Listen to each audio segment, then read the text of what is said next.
আজ আমি একটা নতুন রেসিপি বানাচ্ছি, আলু আর পেঁয়াজ আর বেসন দিয়ে আলু পেঁয়াজের পকোড়া।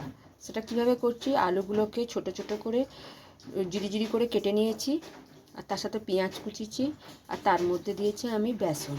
এবার আমি দেব একটু লঙ্কার গুঁড়ো, একটু নুন, একটু খাবার সোডা। দেখতে থাকো তোমরা। এবার দিচ্ছি আমি একটুখানি নুন।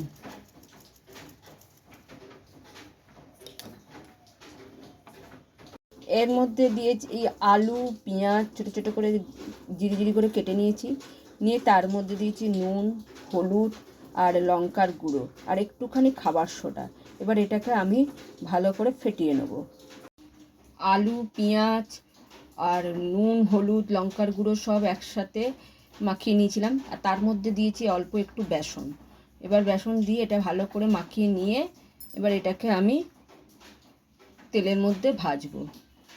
এবার কড়ার মধ্যে আমি দিয়ে দিয়েছি তেলটা গরম হলে আমি ওই আলু পেঁয়াজ আর বেসন দিয়ে যেটা মাখিয়ে রেখেছি এটাকে আমি কড়ার মধ্যে ছাড়বো।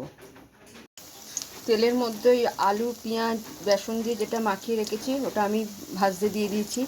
এবার এক পিঠ ভাজা হলে তাকে উল্টে আর এক পিঠ আমি ভাজতে দেবো। আলু পেঁয়াজের পকোড়াটা এক পিঠ ভাজা হয়ে গেছে, আর এক পিঠ ভাজা হচ্ছে।